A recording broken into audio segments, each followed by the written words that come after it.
Hey there, this is Pam Perry. Welcome to Pam Perry's Picks. So, this is an Amazon Live and a YouTube Live and a LinkedIn Live.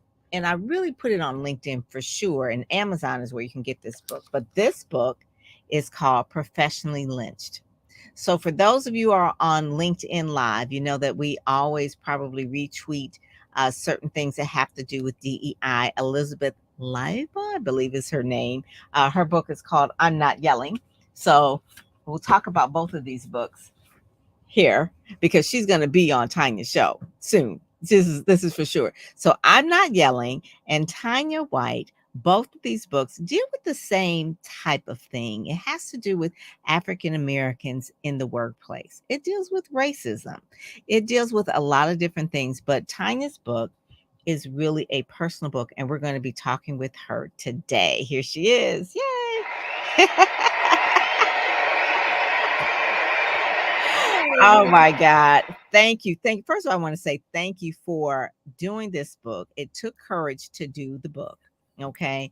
To name the book Professionally Lynched, because automatically you're in someone's face, just like Elizabeth is. It's like, I'm not yelling, but it is your truth. And one of the things that I love about and why you're paying Perry's Pick is because you do speak your truth in the book. And so let me give people a little bit of tidbit about what this book is about because they need to know that the subtitle of it is Revealing System-Wide Workplace Injustices and Healing from the Lifelong Trauma It Causes Everyone.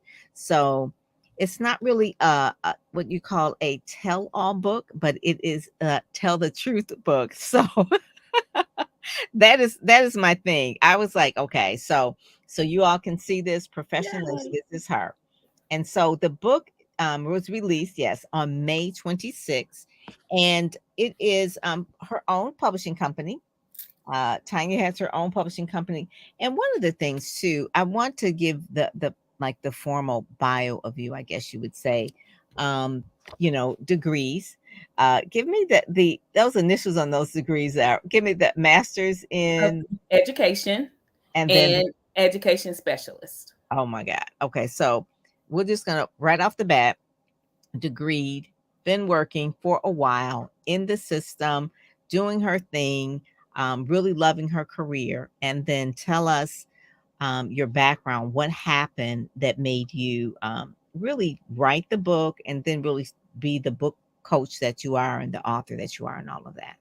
Well, I was in public school education for 20 years. 13 of those were as a special education teacher, which I loved. And then 7 was as a school counselor administrator, which I loved. Now, my background, I did not attend public school. I attended Catholic school from 1st through 12th. Uh, 1st through 8 was, and I share this in the book, was like an all Black Catholic school, which was, Oh, unique. yeah. Um, Black principal, mostly Black teachers, Black strong women teachers. So that was my basis. My parents are my first educators, and I talk about Mhm. that in the book. Then to go to a school with having, educated, intelligent Black women leaders and teachers, that was my basis for education. And when I went to high school, although it was predominantly white, um I always felt included. I never experienced racism, although some may have, but I always felt included, genuinely included, equitable opportunities, and very diverse in how my teachers groomed me. Mhm. Now, in high school, never did have a Black teacher, so that was kind of a different, Different. coming from all Black to no Black. I really didn't experience my first racist moment until college, and that was Hmm. just, yeah. And I grew up. It was in a subdivision back in the '78. We were the This is second in Black this is family in Louisville. in Louisville, Kentucky. Mhm. Breonna Right, Taylor. right, Breonna right. Taylor mindset is not new. I just want y'all to know. Y'all just Okay. got a glimpse to it. But this is how I grew up with that mindset in the system. But it was so awesome because my parents were so not only protective, but they gave me opportunities that, were not ordinary at the time Mhm. for Black kids. So, Mhm. like in 5th grade, my all Black school went to Quebec, Canada for a week. in New York. So we always traveled. My family traveled, went to Quebec, Philadelphia. We did that whole thing. So I was always exposed to different things. Took ballet, modeling, all those things that a little chocolate girl growing up in the 70s, that was In the South. in the South, in South. Louisville. Now, Right. I must tell you then, in my neighborhood with the two black families, now the KKK at that time in the 80s were marching up and down the main street where we lived. Wow. So the outside world was very racist, but my inner world and I was in Black Achievers, Junior Achievement, had all those things, and very strong support of family, church family, everything. So my first encounter with racism was in college. Even when I got into the working world, after college, never really had that. And Mm. so, even my first 13 years in public school education, never experienced that. It wasn't until, and most of my professional sisters would know that, until you get a seat at the decision making table. Mm. That's when Mm-hmm. all Hades broke loose. Oh my God. And very This is intentional, very blatant 2 racism. degrees later. And by then, you had had a lot of books as well. Were you building your personal brand at that time as well? Oh, yes, yes. And I've been writing since 2005, very So, yeah. incorporated, not to, have my business in my profession, but they knew my business background. So Right. anytime they wanted community leaders and everything, I leveraged my business contacts to bring resources to the school, Yeah. Yeah. And money, yes. everything. So that was what I did. So yes, and I got an education through the minority teacher recruitment scholarship, Mhm. Mhm. and Mhm. became an administrator through the minority school counselor scholarship. So they paid for Mm. me to be To in be education.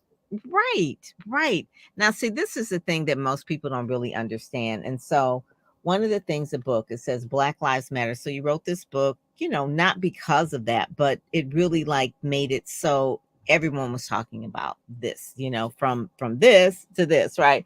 So Black Lives Matter, social justice warrior, diversity, inclusion, equity. These are politically correct phrases that people are using today. Many organizations are using it. And really, this book right here gives like a clear definition of identifying the 5 stages of professional lynching. Uh, I have been, even before the Crown Act, I was wearing my hair how I wanted to wear it anyway. But it's just a whole thing about being Black, I'm telling you, in the work world. But one of the things that I've been working on my own, for over 20 years. But when I did hold positions, I held positions that were in media, and it tend to be a little bit more, and a lot of them were in Black media. So I never really felt that. I even worked as, in the African American Museum. So I'd never really felt the racism of the system, quote unquote, Yes. like the systemic, not in the hospital, those kind of things. So I've kind of like been in like a creative space. Not to say that there aren't racism things that are go on there, but in terms of like moving up the corporate ladder, I can't even imagine maybe what some Black people or even Black women probably face as they get more degrees and they get their seat at the table, and they're the first ones there, and people really snap on them. I guess you would say that's really what they did to you. I mean, all this time, they're paying for you to go to school and all that, but as soon as you get a seat at the table and you really become like a big decision maker to make decisions that really influence people's lives in general, not just yours, but people of color as well, because you're an influencer and you're going to, make things right. That's what we're there for. And then something snaps. So tell us the 5 stages, I guess you say, of professional lynching that you define. Yes. And so it is, I have to go back. I really found the courage, Pam, to, write this book. I said, I'm going to write a book when Breonna Taylor situation happened. And I Mhm. saw all these city officials, even the heads of the system I was in, saying exactly what those first 2 lines on the back book, Black Lives Matter, and we're fighting for social justice. And I'm like, hey, no, you're not. Because before Breonna Taylor became a national, story, you killed a lot of Breonna Taylors professionally and you were still doing it. And so Mhm. that's what my enough is enough point, basically. Because I'm Mm-hmm. like, now you playing. You trying to get this public image, and we have thousands of Breonna Taylors in the system, not just in the school system, but in major corporations that experience the same thing I was. Once you get a city at the table, you follow the company vision, you start leveraging your influence. And then, like I write in the book, Pam, it's just like that scene from Malcolm X, when Malcolm went to go get that a black young guy who was in jail and he needed medical assistance, and he finally talked the police in, and then everybody marched to the hospital. The end of that scene, the white cop said, "There's too much power for one man to have." That's exactly what happens when you get at the table Yes. and you start bringing results, tangible results. In the first 6 months, I had built a newspaper club. I'm just thinking I'm going to get 10. I got 40 students who came faithfully week after week, were editors, writers, photographers, and boys, white, black, ESL, everything. I'm like, why are you? Because they wanted something to do. They wanted to use their voice. Had a Mhm. career day. I had almost 40 people from the community, parents, staff, uh, community influence coming in. We had a live Black History Museum my Wow. first year. Because, I'm using what I learned in the church. Everything my mama and daddy was over, I was in. So I'm using all of my skills Mhm. uh, Mhm. to give. And what my parents did in church was to give us a voice, to Yeah. hone our skills, to build us up. So when we got the opportunities, we didn't have to get ready. We were already ready. Ready. Mhm. And so Mhm. I that's what like I was that. doing, Pam. Mm. And so it was just like when, okay, yeah, they see your credentials, but they don't know really what you're going to do. And when you start doing intangible results, and so what was happening really was I was giving black and brown students a voice. My Mm. black and brown students were being more confident. Their Mhm. grades were improving, even Mm. in the areas of literacy, reading and writing for the boys, because especially the ones who were in the newspaper club, they were learning those skills in a fun way. And Yes. so they Yes. integrated that in the class. I had a leadership club. 100 students were recommended by the staff, K through 5. I'm like, what? Wait a minute. What am I gonna do with these 100 Wow. students? But then I had a teacher volunteers, parents would volunteer for all of our events. We planned college tours, had dances.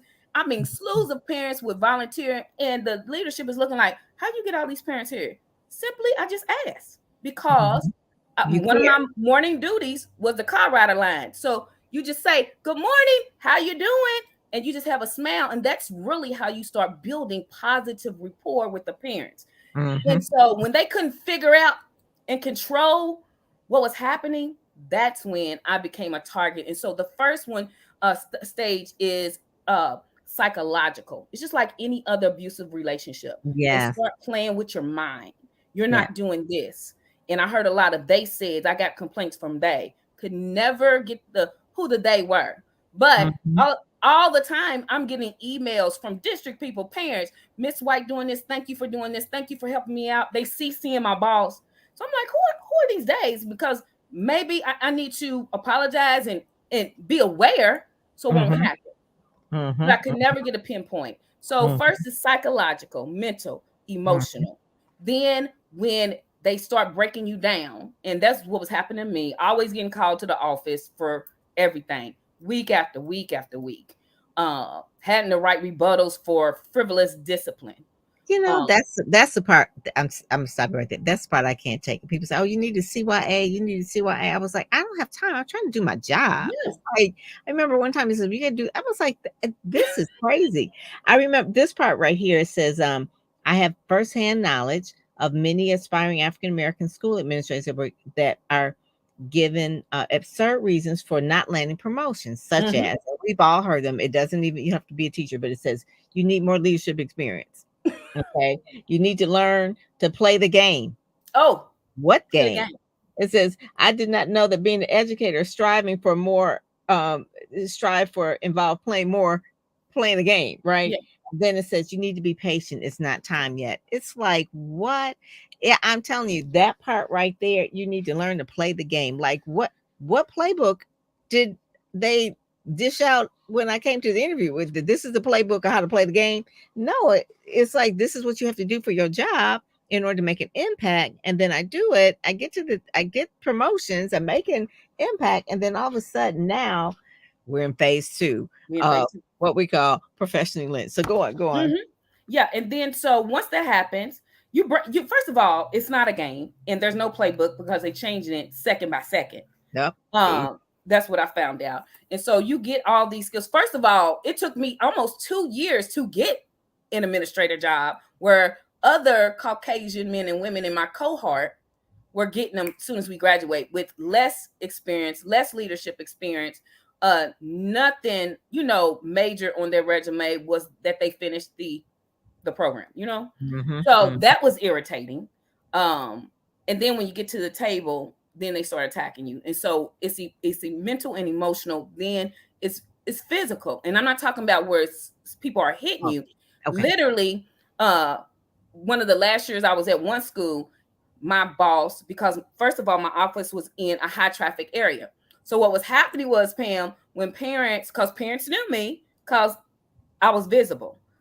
Visible in the Colorado line. I sent a monthly newsletter to the parents with my face on it, so they can put a face with a name. Very visible, sending things home. And so when they had a problem, because they didn't know who exactly the principal was, who did they come to? Miss White, because Miss White had built that relationship.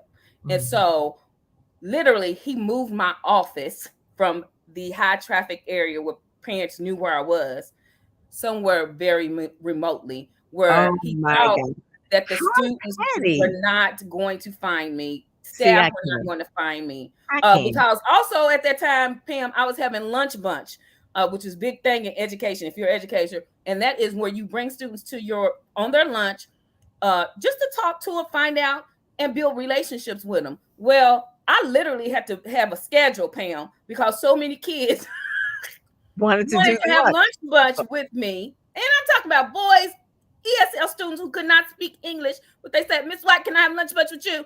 Yes, baby, you can. Let's come up, because something about the spirit and environment in my room makes you calm.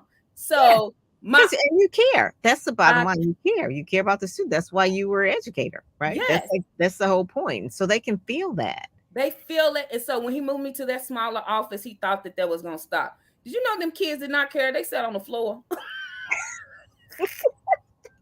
It's like, we don't care. It's like, I said, I can't have a lot of kids because I don't have a lot of table and space no more. They're like, well, can we sit on the floor, Miss White? And that's what they had a picnic. So that is physical. Yeah, that is kind of like part of that part of the game of like, oh, you can't have the corner office, that type of thing. We're going to make it really uncomfortable for you physically. And that can be a part of, or you don't get certain supplies that you need physically, things that you're missing. That is okay. So that's stage 3. What's stage 4?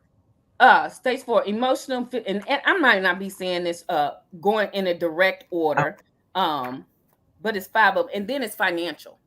Where now it's intense. Now they're messing with your money. Okay. So, see, that's when I'm out of there.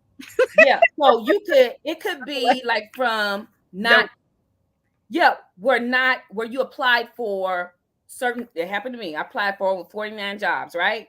AP jobs after I got my principal certification, which was going to bump me up at least $25,000-$30,000. So first of all, I got about 11 interviews. I never got an offer. And then I'm finding out from the grapevine, because you're only, they say 6 degrees. I say 3 degrees of separation from knowing information. And so what would happen was it'd get back to me, because people know me from the community. So they know people I know. And they would say, look, tell Tanya, don't give up. We really wanted her, but such and such happened. Well, I can't, go back to the system and say, this is one, because you're supposed to be confidential. But come to find out, I was being blackballed by my principal. Oh my God. And so you're messing up me, not only trying to progress my career, but now you're messing with my money. Not allowing me to do certain administrator extra summer jobs he will give to other people. And most of the other schools will have their counselor, which I was the counselor, do them, which was an extra check. I'm always there anyway. But I'm like, okay. Demotions. I had other colleagues do demotions, suspensions without pay. And then some got terminated. And so that's how they mess with your money financially when they really trying to get you out of there. And so Mm, what most men do, they find another job. For most women, especially black women, it is hard for us because we're still low on the totem pole. So it's right. hard for us to get out of a situation.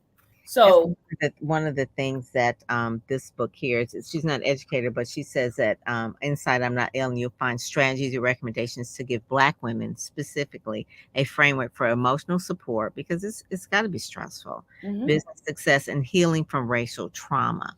And so the word lifelong trauma, both of you guys, Elizabeth, and you just talk about Because we're trauma. both deltas at that. First of all, we're both They're on the line, on the line. I know. The Divine Nine. They are, yeah. they ain't playing. Yeah. And so what I was not only traumatized, but my family was indirectly traumatized by what I was going through. Because first of all, they knew my character, they knew how hard I worked, and they couldn't understand why my bosses, because I had two of them, why my bosses were putting me through this. And so they experienced indirect trauma. And I write about that in the book. That's why in the title is healing from the lifelong trauma. It causes everyone because Mhm. no matter where you are, when you are professionally lynched, and you dealing with the mental, emotional, and also the last one was social lynching, Oh, where my boss was trying to tell me, you can't talk to certain employees, and I'm like, I'm the school administrator, they can't come talk to me. So right. found out he was doing that and telling employees not to come to me. So Oh my God. social lynching, financial lynching, physical lynching, all of that has a direct of trauma on the employee and then indirect on the family, especially the financial. If you get demoted and Right. you're losing money, that has an indirect effect on your family. Oh my God. And then a lot of the things it says, it talks about, this book really shows people how to really stand up for and fight for their truth without fear, without shame or blame. And Yes. so a lot of the things is that people do go through a lot of shame in terms of that. It's like, what is going on? I'm only trying to do the best that I can. I'm not trying to, doing that thing. And then also too is debating the delusion of workplace diversity due to the exponential rise of employees winning their cases from discrimination lawsuits. And that is still that's part of that game. That's and I'm a publicist, so that's like part Mm-hmm. of the PR of that, right? It's Mm-hmm. like we're trying to spin the story. So that part of the DEI movement, which you're really championing right now, and it's so important. But kind of talk a little bit about some of the diversity issues that need to be changed, and just because someone wins a lawsuit doesn't mean that it goes away. Mm-mm. No, it doesn't.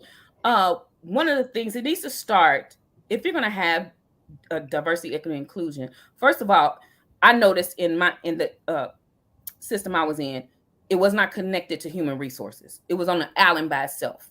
Wow. So, yes, it's very strategic. And so when you really start digging and studying deeper, because diversity, equity, inclusion is dealing with people, equity, and human capital, right? Yeah, it should Why be. isn't it connected to human resources? So that is one thing. It must be connected. It must be integrated with every resource policy, retention, Mm. hiring, everything. It must be Training. connected to that. Mhm. Yes, Yeah. training, Mhm. and even discipline.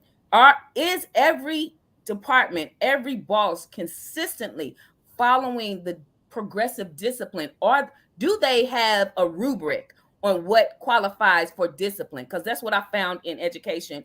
Principals say, uh, I'm gonna discipline you. They find that gray area, and that happened to me where I'm reading. I'm like, wait a minute.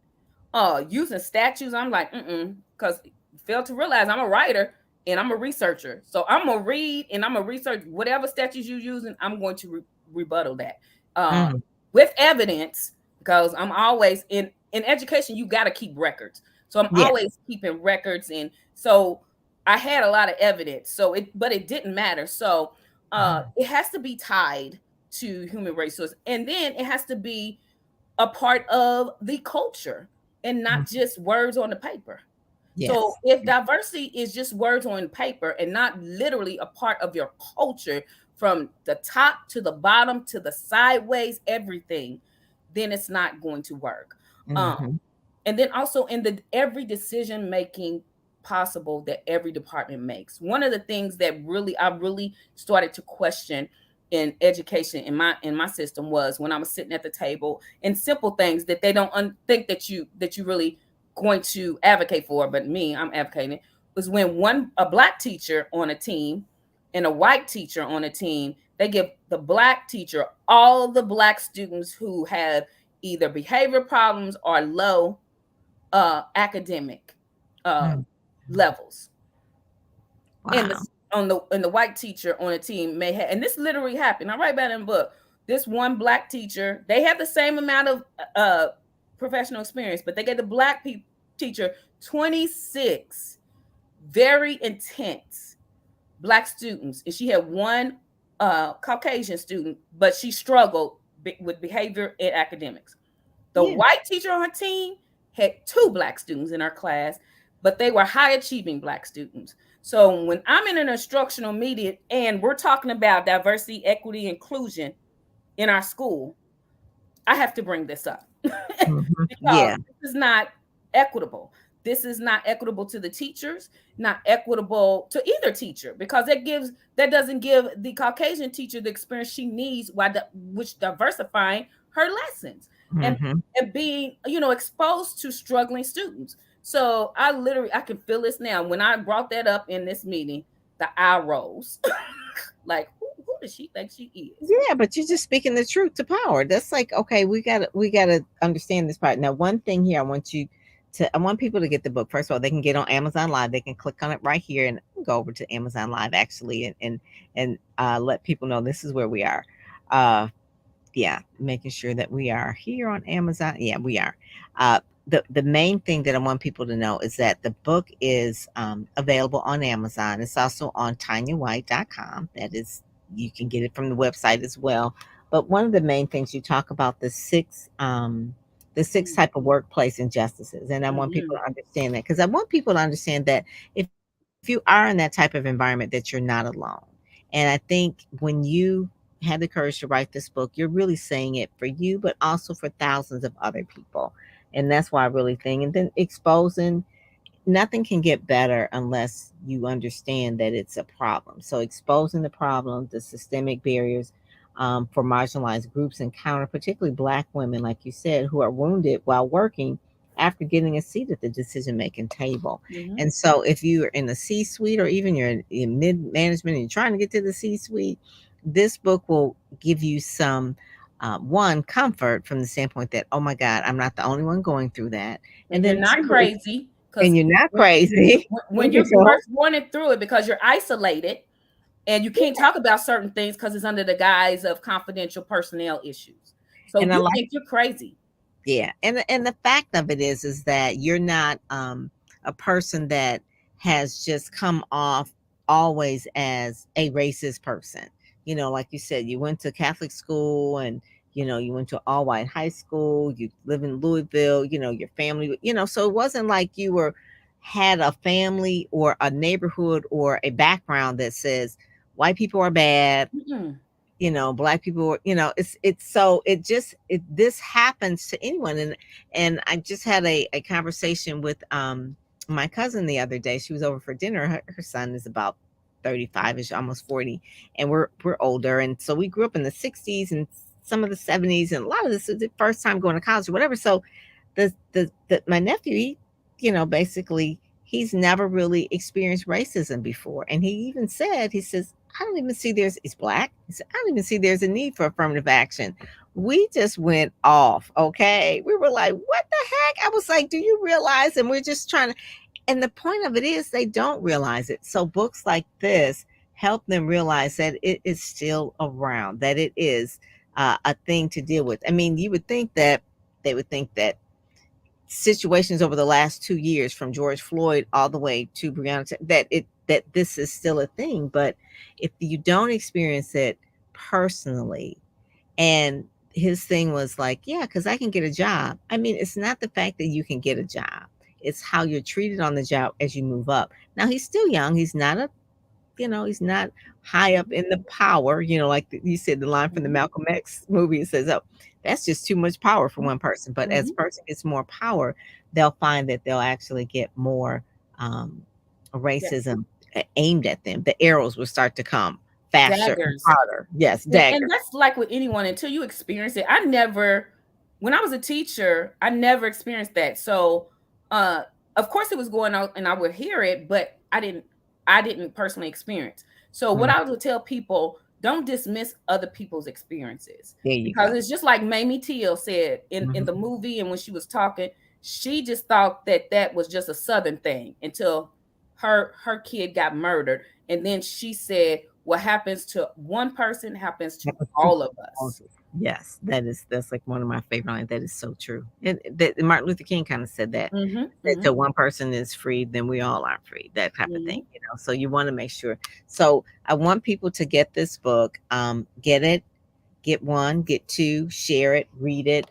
Especially for younger people that are maybe just starting out in their career, because it gives them some, uh, I guess you say, some directions or Mm-hmm. strategies to avoid this Yes, happening to them. This is the thing to help them avoid. And you talked about dismiss.